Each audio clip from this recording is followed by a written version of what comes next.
This is CGTN, China Global Television Network.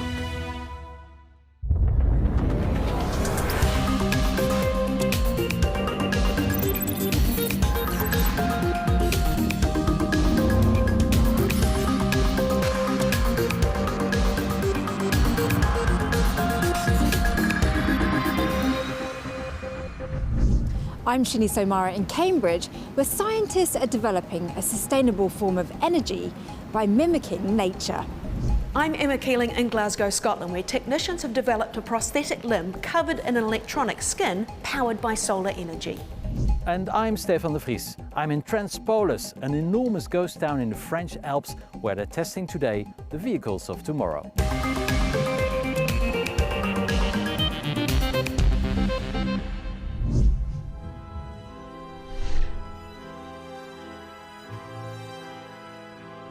Renewable energy from the sun is a great source of electricity, but it's very difficult to store it, which is why we're so reliant on fossil fuels like petrol. But what if you could harness the power of the sun with the storability and reliability of liquid fuels?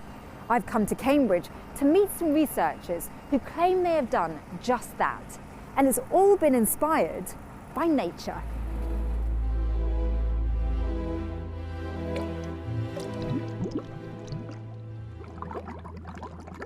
So the idea of actually creating an artificial leaf, how true to reality is it? So we very much look at nature and plant photosynthesis inspiration, and there's a large global field known as artificial photosynthesis that really tries to mimic these aspects. So we look how we can take some little particles known as photons from lights to drive current, to use this current to make fuels, and really this is largely inspired by natural photosynthesis. Photosynthesis is the process by which plants take water and CO2 from the atmosphere and convert them into energy and food. The process happens inside an organelle called a chloroplast. Here, photons from sunlight provide energy by exciting electrons from chlorophyll, a light-absorbing molecule. CO2 is reduced or receives electrons, and the water becomes oxidized or loses electrons, converting them into sugars and other complex carbohydrates. Oxygen is produced as a byproduct. The difference is mainly that we try not to make sugars as in natural photosynthesis, but to make really energy carriers we can use as a fuel or as a chemical. That fuel is called syngas, or synthesis gas, which consists primarily of hydrogen, carbon monoxide and some CO2. So syngas is produced on a very large scale globally by the petrochemical industry, and it's being made to produce hydrogen, to make fertilizers, to make methanol and hydrocarbons, and also used directly in the petrochemical industry. But the problem with syngas today is that it's being made from fossil fuels, so we are emitting a lot of carbon dioxide and deplete our fossil resources. So in our process, the idea is to really use carbon dioxide and water to make syngas sustainably. So synthesizing photosynthesis. I can't quite believe that this can be done in a lab, but apparently I'm going to find out. Hi Virgil. Hello. Nice to meet you. Nice to meet you. So what happens here?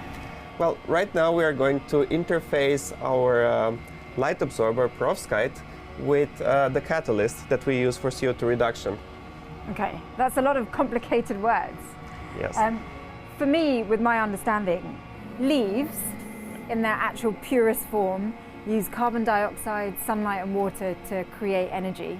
Yes. What part of the process is this bit? So basically we're mimicking natural photosynthesis by having two light absorbers which can be used to convert CO2 and water into a chemical form of energy storage. So here we will combine perovskite light absorber with a catalyst for CO2 reduction. So basically we have the perovskite light absorber here. Perovskite is a mineral that absorbs light from the red end of the spectrum and releases electrons. And on this other side we have the molecular catalyst, this dark sheet. Now in order to connect both of them, we will need to use this thin metal layer which can melt at a low temperature, and we will heat it up and cool it down fast in order to attach the light absorber to the molecular catalyst. Should we meld these two things together? Yes. So if you want to help me, could you please press the start button on the computer? This one?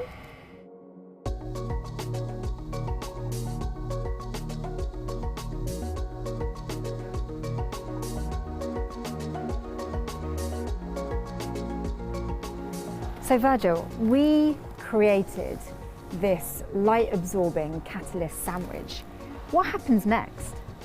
Well, next we are going to wire it and encapsulate it, and this will basically create half of our artificial leaf. Okay, so when you say half, why is it just half? Because this is just one light absorber, and afterwards we will eventually contact it with the second light absorber, the bismuth vanadate. Bismuth vanadate is another mineral that absorbs mostly blue light and releases electrons. These are basically the two bits which will form in the end the artificial leaf. So light will come from this side. It will first pass through the bismuth vanadate light absorber and create oxygen, and then a part of the light will reach the perovskite, and on that side it will drive the reduction of CO2 into CO and water into hydrogen. Can we see it in action? Yes, let's go. Yeah. But first, we need to add potassium bicarbonate to enrich water with dissolved carbon dioxide. It feels like you've combined the advantages of photovoltaic cells with the ready energy that you have with liquid fuels. I think that's a fair statement to some extent. What we do is make the connection. We use the best photovoltaic materials and then try to connect it with our catalysts to go to fuels directly. And in this case, yes, I think we work on the transition, how to use the light directly to store the energy in the fuel.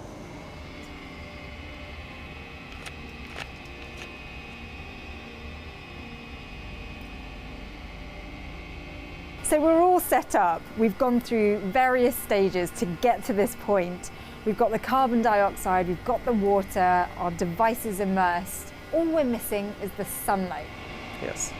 So now we can switch the light on. Woo! And we can already see that the bubbles start forming. Yes. You can clearly see bubbles of hydrogen and carbon monoxide forming in these test tubes. And what's so exciting is that those are the key ingredients of liquid fuels that we may be using one day.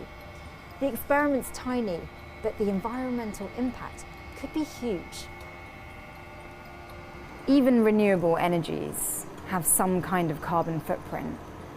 Where does your technology sit on that spectrum? Depends on the whole life cycle analysis. But since we source from carbon dioxide, and if we take some of this carbon dioxide and don't release it again into the atmosphere, we have overall or net taken carbon dioxide out of the atmosphere. And from this point, you can either make the fuel or you can really extract it as well. So I believe there's scope for carbon negative technologies as well on the way. So how long will it take before we're actually pumping the liquid fuel that you've generated through this process into our cars? So unfortunately, we are still decades away. And the reason is that our system is quite inefficient, it's quite fragile, and it's also quite costly to produce at the moment. But we're excited because the concept works. So we know in principle it's possible. The next step is, of course, to address all these limitations, and once these have been addressed, we need to scale from a little drop to a massive volume to really produce meaningful amount of fuel. But it's not impossible, and it could really provide a solution to replacing fossil fuels then. I think there are many possibilities to make an impact. It's transportation we have discussed, and transportation is important, and I think sustainable fuels can have clear impact in transportation. But it can also have impact in the chemical industry. So one example would be steel manufacturing. So if you can source hydrogen cleanly, then this hydrogen can be used to make steel production more sustainable. And the same would be true for agriculture. With clean hydrogen, there's also a possibility to make fertilizer more sustainable. Once we reach a situation where we can make the syngas at low cost and significant scale, then we can feed in very easily in existing processes and make these sustainable. And these go directly into the petrochemical industry. I think there's a scope for a gradual transition to have today a fossil-driven petrochemical industry and slowly convert it into a sustainable industry.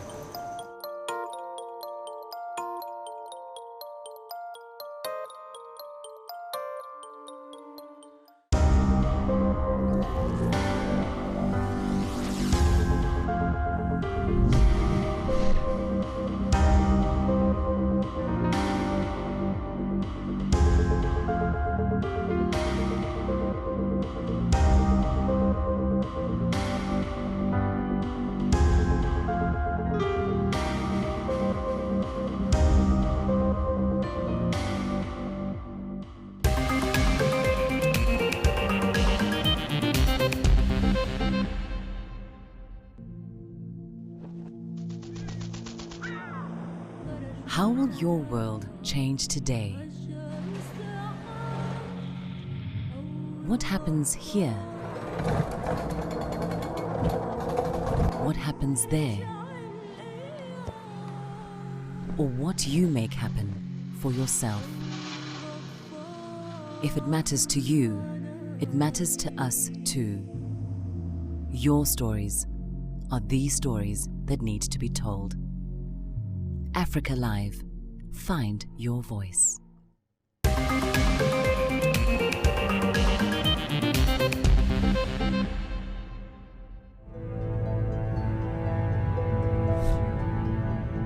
Halfway between Mars and Jupiter is an effectively infinite bonanza of resources.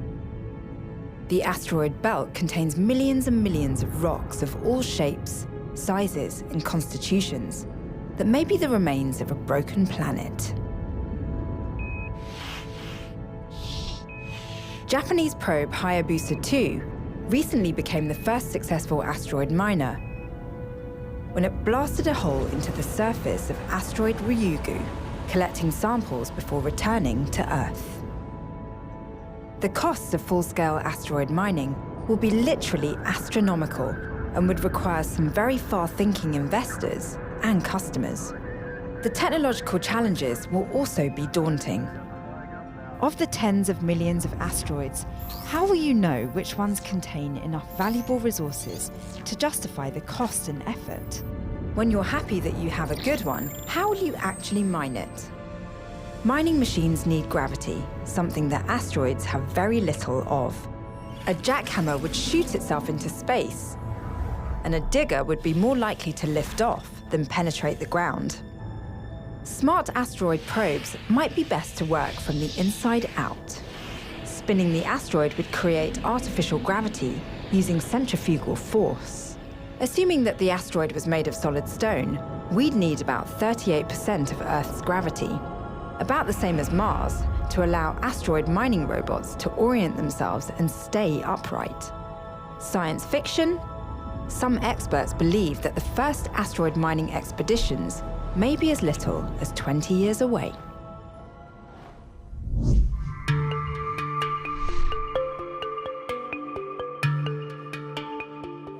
Every year there are around 1 million amputations. That's one every 30 seconds. Not everyone can afford a bionic limb or even a prosthetic. And one scientist wants to change all that. I'm Emma Keeling here at Glasgow University in Scotland, where a team is developing a 3D printed prosthetic, including sensors, wrapped in electronic skin, and it's all powered by solar energy.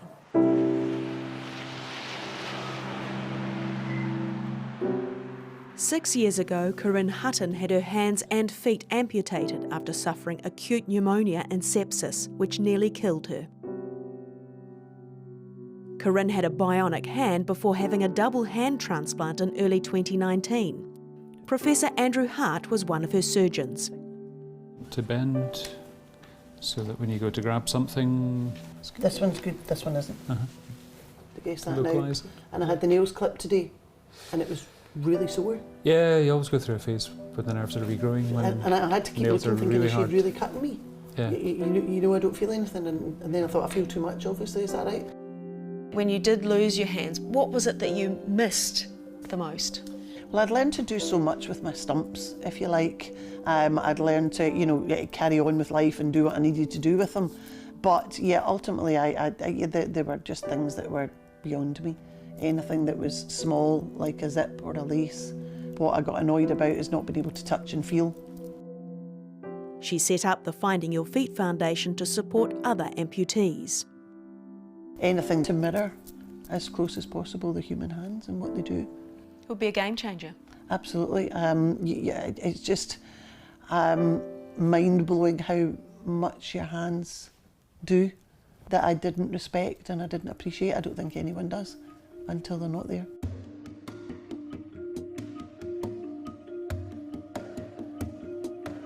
At Glasgow University, the Bendable Electronics and Sensory Tech Department is developing a prosthetic that will give amputees back their sense of touch. Professor Ravinder Dahiya's team has been developing a skin-like substance powered by a flexible energy source. What's the difference between what you're doing here and what this is? Well, this is the state-of-the-art prosthetic hand available in market today. Any amputee, they would like to regain the lost sensory feelings. I think it's good beginning, but the point I'm trying to make is the feeling part has to be there as well. And in this prosthetic hand, we are doing that. We are able to integrate sensors inside the 3D structure. We 3D print this, and this is soft. There are sensors in the structure itself.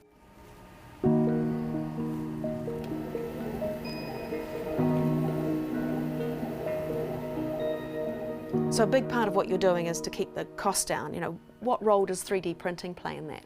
Well, 3D printing is, it allows the customization. That's actually a key part. And then after 6 months or 1 year, you need to replace a costly hand. That's actually going to be quite discouraging. So if you have a tool that leads to affordable hand, particularly in those conditions, that's very helpful. And that's where 3D printing comes in. And other advantages are, with 3D printing, you can design in an innovative way, you can embed sensors, you can embed electronics, everything inside the hand, and it makes it robust. So we are able to integrate and on the hand, and then that gives you tactile feedback. So in a sense, how much pressure you are applying when you are grabbing an object, so that allows you to grab either soft object or hard object. It sounds impressive, but will it work in the real world? Hi, how are you? Good, good. Corinne, this is Professor Ravinder. Hello, nice to meet you. Thank you for having me. Got some very exciting stuff to show you. Shall we come over here? Because I want to see, did you bring your bionic hand with you? I did. Would you like it? Yeah, walk it on down. It weighs a ton. Corinne's bionic hand is only 5 years old. The batteries are small but unreliable. There is that too, but it does weigh a ton, you're right. It's quite weighty. Wow. And how long would the charge last? Awkward, sometimes it would last 5 minutes and other times it would last hours. And it would freeze in exactly the wrong moments when you're attached to something. Right. And suddenly the battery would go in and you can't release from it. So we got the first version here. It's you mentioned about energy being battery lasting 5 minutes, and there is no. I noted that there is no touch sensing tactile feedback. No. Try this one. I think Are they more sensitive? It's my hands are not great. The team is using solar cells in 2 different ways. They not only generate energy, they also function as touch sensors. So when you cover a solar cell, it does not generate any energy, and that means there's a contact. Okay. So we are exploiting these this simple thing. Science. Fantastic. We can't explain exactly how they're exploiting that science because it's currently the subject of a patent. If it was an egg, would it crush it? Well, it wouldn't, because you have the touch feedback also from the fingertips. So based on the amount of force you apply, the motor will stop. There's a closed loop system. It works in that way. The solar cells are just one layer of an energy autonomous skin. If you look at our own skin, you have different receptors, mechanoreceptors, receptors for temperature, for pain. Okay. And then there is a local computation taking place. You are not sending all the data to the brain. No. So some local processing takes place at various stages, and that's how our brain is able to handle large data. Skin is a good example for us. It's a computer. So that's the kind of model in a simple way. We start with, you have one layer which is computing, another layer which is electronics, then you have touch layer. Now between touch layer and the electronics, you may also add a solar layer, a energy layer. So that makes it all energy autonomous, computing, Are you keeping sensing, up all these things together. I've gone ahead thinking how far this could go. Let's go back a bit and break down the electronic skin layers. The game changer for Professor Ravinder's team was graphene, which is a single layer of graphite, 1 atom thick, and also the lightest, strongest conducting material of electricity ever discovered.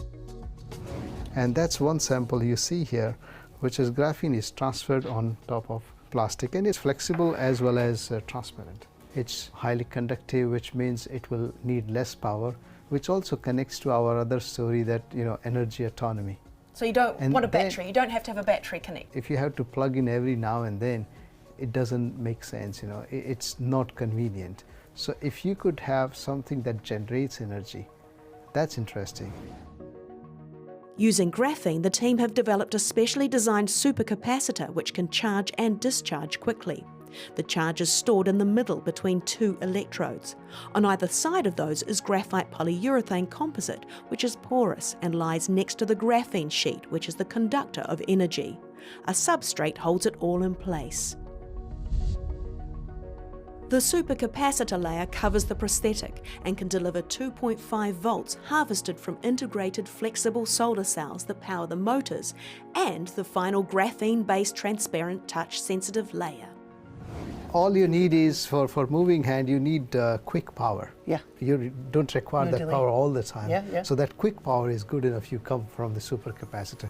And it gives you touch feedback, tactile feedback, temperature feeling, pressure feeling, etc. The camera has to see Corinne's face right now. I'm following it. I'm just not quite believing it. It's incredible. Another problem they're trying to solve is wounds on the skin caused by friction inside the prosthetic. They've developed an antibacterial nanofibre which coats the inside of the limb. If you have a coating, prevents or accelerates the healing. As well as prevents damage? Yes. Sorry, my mouth must be open the whole time. It's incredible, isn't it? You looked pretty blown away in there. What do you think? I think it was obvious from my face. So many interesting, incredible directions are going on, you know, in science in general, but for me, prosthetically, and even the healing of the stumps and things, that's just incredible, isn't it? Absolutely incredible. All this technology could be used in other areas such as robotics and health monitors. But perhaps the most amazing thing is Professor Ravinder thinks he can deliver his prosthetic to the market in a year at a cost of $200 per limb. The cost of current bionic limbs can run into the thousands. So how do you think something like the prosthetic that they're developing, how would it change the life of an amputee? Well, it's hard to say because I never had one that touched and fell. I only knew what it felt like not to. So I'm assuming that the more you can add these things in, the closer you're getting it to being like the human hand, and even what they were talking about is going beyond that, isn't it? And being superhuman.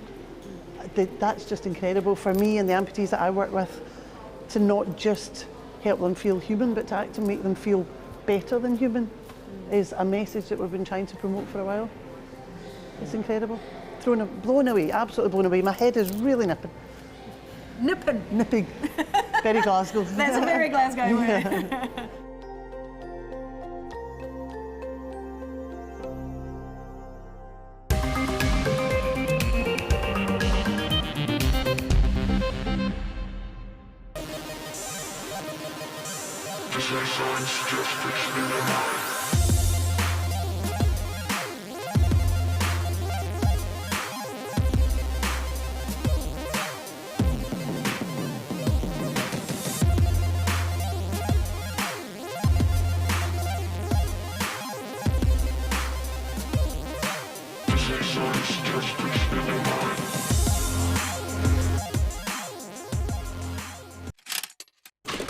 The world's currencies are more connected than ever before. The mechanisms that drive the economy are universal. Money moves markets. We explain these trends and show you how the cash in your pocket can have a wide-reaching effect. Because money makes the world go round. Global business.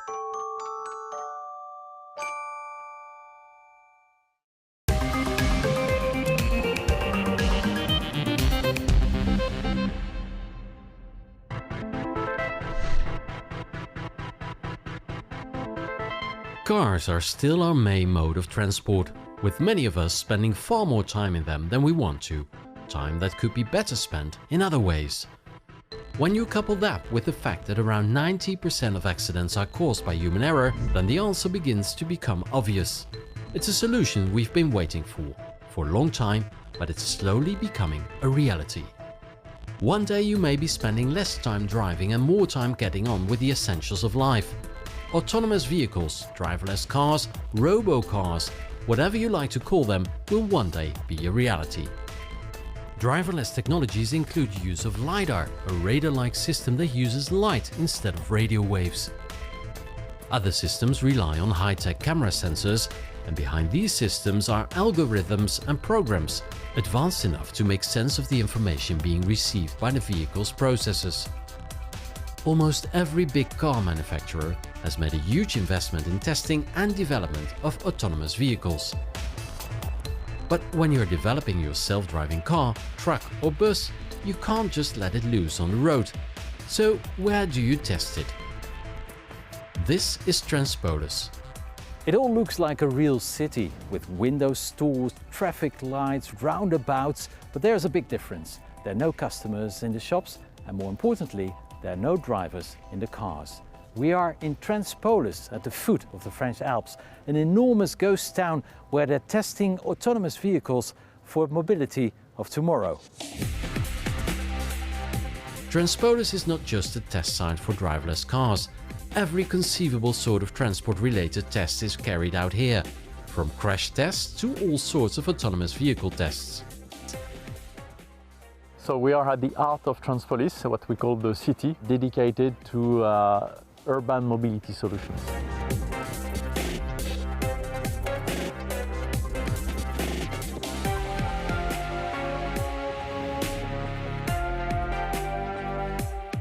It's a fake city. It's like a movie studio. We can move and remove a lot of equipment, traffic lights, markings, fake walls, and then to be able to recreate as much as possible the real-life conditions. But there's a slight problem for us. These tests are conducted under utmost secrecy. Nobody wants their competitors to catch a glimpse of their future models being put through their paces. So we're here on a day when no testing is being carried out. But Transpolis has kindly brought in an autonomous minibus for us to get some idea of how the facility works. This bus was originally tested here at Transpolis before moving on to serve the residents of Lyon. We're now in an autonomous vehicle. Could you tell us what kind of situations this vehicle can encounter here in Transpolis? This vehicle can find a lot of obstacles, for example, pedestrian, cyclists, but also other kind of vehicles. So anything which can happen in a real life, and then we test this vehicle to make sure that the lidars, radars and cameras are robust and safe to put the vehicle in the public space. We are here to test anything related to mobility and to urban mobility. It could be vehicles like this shuttle, but also testing the delivery by drone from point A to point B, flying taxi, so any kind of new mobility solutions that we will see in the future. And we want to reinvest and to adapt the facility to these new mobility solutions, because probably that in 10 years or 20 years, Transpolis will not look like that anymore, and we will have to design and redesign some part of the city. How do you feel driving in an autonomous vehicle? Do you feel safe? I feel safe, yes. Do you think this is the future? I think this is the future. So fully automated vehicles is the future, particularly in public transportation, in buses and shuttles. When it comes to passenger cars, I mean, it should be more and more new assistant functions, but fully automated vehicles like your car or my car, I think we have a lot of time to wait. And while we wait, the testing will continue all over the world at places like Transpolis. All the process happens in our production plant, but first what we need to do is to get the CO2. And the CO2 comes from this geothermal power plant, which is only 700 meters away, which is using volcanic activity, steam that is formed by the volcanoes underneath our feet, as a power source.